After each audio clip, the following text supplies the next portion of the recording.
पहाड़गंज नामक गांव में एक ठग रहता था जिसका नाम मलखान था। वह खुद को गांव का सबसे बड़ा ठग समझता था, क्योंकि ऐसा कोई सगा नहीं था जिसको उसने ठगा नहीं था। एक दिन मलखान अपनी बीवी फुल्की से बोला, ठीक है फुल्की, मैं जा रहा हूँ ठगी करने, तुम अपना ख्याल रखना। जी, आप और कब तक ठगी करते रहेंगे? अब तो हमारे पास गुजारा करने लायक अच्छा खासा पैसा भी जमा हो गया है। अब हमें मेहनत मजदूर कर कर पैसा कमाना चाहिए। मलखान गुस्से से आग बबूला हो फुल्की से बोला, अच्छा, ऐसे कैसे छोड़ दूं ठगी करना? ये तो मेरा खानदानी पेशा है। मेरे दादा ठेले रेहड़ी वाले को ठगते थे, मेरे वालिद दुकानदारों को ठगते थे, और मुझे देखो, मैं उनसे भी एक कदम आगे बढ़कर बड़े बड़े बिजनेसमैनों को ठगता हूँ। काम वही सोने सा खरा, शिकार और भी ज्यादा बड़ा। मलखान अपने शिकार की तलाश में गांव के बाजार में भटकने लगा। तभी उसे एक आदमी दिखा जो गांव के एक मशहूर ठग दुकानदार से बातचीत कर रहा था। हाँ तो सुनो रंगबाज भाई, आओ एक जुआ खेलते हैं जिसमें मैं तुम्हें कुछ बताऊंगा और तुम्हें उससे सच सिद्ध करना है। अगर नहीं कर पाए तो ये खेल तुम हार जाओगे और तुम्हें 1000 रुपए मुझे देने होंगे। बोलो, मंजूर है? हाँ मंजूर है, बोलो भाई। एक बार मैं सुअर का शिकार करने गया और उसे एक तीर मारा। वो तीर उसके पैर, कान और आंख तीनों से होते हुए दूसरे कान से बाहर निकल गया।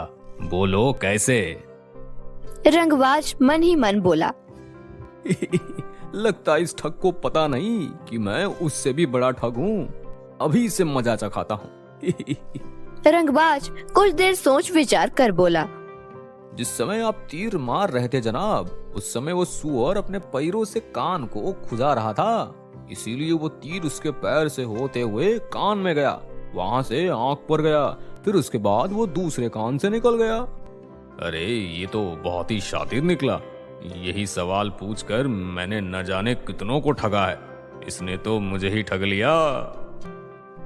तभी रंगबाज उस ठग से बोला, अब सवाल पूछने की बारी मेरी है जनाब, आप तैयार हैं? हाँ हाँ मैं तैयार हूँ, आप सवाल पूछिए रंगबाज भाई। तभी रंगबाज उस दुकानदार की बहन की ओर इशारा करते हुए बोला, जनाब ये मेरी बीवी है, इसे सिद्ध कीजिए। दुकानदार यह सुन पसीने से तरबतर हो जाता है। अगर उसने अपनी बहन को रंगबाज की बीवी नहीं सिद्ध किया तो उसे 1000 रुपए देने पड़ेंगे। अगर सिद्ध कर दिया तो उसकी बहन चली जाएगी। वह हिचकिचाते हुए बोला, हाँ हाँ रंगबाज मियाँ, ये आपकी ही बीवी है। मैंने बचपन में ही इसकी शादी आपसे करवा दी थी। आप ये शर्त जीत गए जनाब, ये लीजिए पूरे 1000 रुपए। रंगबाज अपनी नई नवेली बीवी को लेकर वहाँ से चल दिया। मलखान यह सब पेड़ के पीछे से छिपकर देख रहा था। अरे ये तो मुझसे भी बड़ा ठग दिखता है। कितनी आसानी से उसने उस ठग दुकानदार को बेवकूफ बना दिया। इसे ठगने में तो मुझे और भी मजा आएगा। ये पहले आम लोगों को ठगेगा, फिर मैं इसे ठग लूंगा। इस तरह मुझे पैसे कमाने के लिए ज्यादा मेहनत नहीं करनी पड़ेगी। मलखान रंगबाज के पास जाकर बोला, सुनिए जनाब, लगता है आप गांव में नए आए हैं। आज से पहले मैंने आपको कभी देखा नहीं है। जरूर आपको एक कमरे की जरूरत होगी। आइए आप मेरे घर में रहिए, मैं बहुत ही कम किराया लूंगा आपसे। रंगबाज खुशी खुशी मलखान के घर चलने को राजी हो जाता है। मलखान मन ही मन हंसते हुए बोलता है, शेर के मुंह में शिकार खुद चल कर आ गया, अब मैं इसे खूब ठगूंगा। रात हो गई थी। मलखान और रंगबाज ने राय मशवरा कर यह फैसला किया कि आज दावत में मटन बिरयानी बनेगी। मलखान रंगबाज को कुछ पैसे देते हुए बोला, ये कुछ पैसे लीजिए रंगबाज भाई, और बाजार से मटन लेते आइए।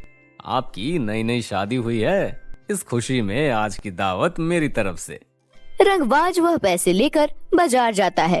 तभी देखता है कि वह पैसे नकली हैं। रंगबाज चिल्लाते हुए बोलता है, अच्छा, लगता है ये मलखान भी मेरी तरह ठग ही है। अभी इसे भी मजा चखाता हूँ। रंगबाज एक पॉलिथीन में कुछ पत्थर भरकर मलखान को देते हुए बोलता है, ये लीजिए मलखान भाई, मटन। खूब अच्छा मटन बिरयानी बनाइएगा, ठीक है? मैं चलता हूँ। मलखान उस पॉलिथीन में पत्थर देखकर हैरान रह जाता है और अपनी बीवी फुल्की से बोलता है, देखो फुल्की, ये पत्थर। लगता है ये रंगबाज भी मेरी ही तरह एक ठग है। अगर हम दोनों एक दूसरे को ना ठग कर एक साथ मिल दुनिया को ठगे तो हम बहुत अमीर हो सकते हैं। क्या कहती हो? सही कहा जी, एक से भले दो। अगले ही दिन से मलखान और रंगबाज एक साथ दुनिया को ठगने निकल जाते हैं। तभी उन्हें ढेर सारे सोने के गहने पहन रास्ते पर चलती हुई एक औरत दिखी। अरे रंगबाज मियाँ, इस औरत को लूटने पर तो हम माला माल हो जाएंगे। देखो कितना ढेर सारा सोना पहन रखा है इसने। सही कहा मलखान भाई, मेरे पास एक आइडिया है, सुनो। रंगबाज मलखान के कान में कुछ फुसफुसाता है। मलखान दूर कहीं जाकर एक चौहरे का रूप धरकर बैठ जाता है। रंगबाज उस औरत से पास से गुजरने हुए बोलता है, आजकल की औरतें भी ना, अगर उनको गहने पहनने का इतना ही शौक है तो सोने का पहनना चाहिए ना। न जाने पीतल की क्यों पहनती है। वह औरत रंगबाज की बड़बड़ाहट सुन लेती है। वह उसे गुस्से में बोलती है, ए मिस्टर, तुम्हारा दिमाग खराब है क्या? ये सोने के गहने ही हैं, पीतल के नहीं। जाकर अपने आंखों का इलाज कराओ, समझे? नॉनसेंस कहीं के। हाँ। अच्छा, लेकिन लग तो पीतल के रहे हैं। खैर, आप कहती है तो मान लेता हूँ। रंगबाज जोर जोर से हंसते हुए वहाँ से चला जाता है और उस औरत के मन में पीतल का गहना होने का भ्रम छोड़ देता है। तभी उस औरत को आगे मलखान दिखता है जो जौहरी का भेष धरा हुआ था और वह उसके पास जाकर बोल, भैया जरा ये गहना चेक करना, देखो ये पीतल का है या सोने का? मलखान उस गहने को ऊपर नीचे कर कुछ देर तक ध्यान से देखता है और उसे पीतल का बताता है। यह सुन उस औरत के होश उड़ जाते हैं।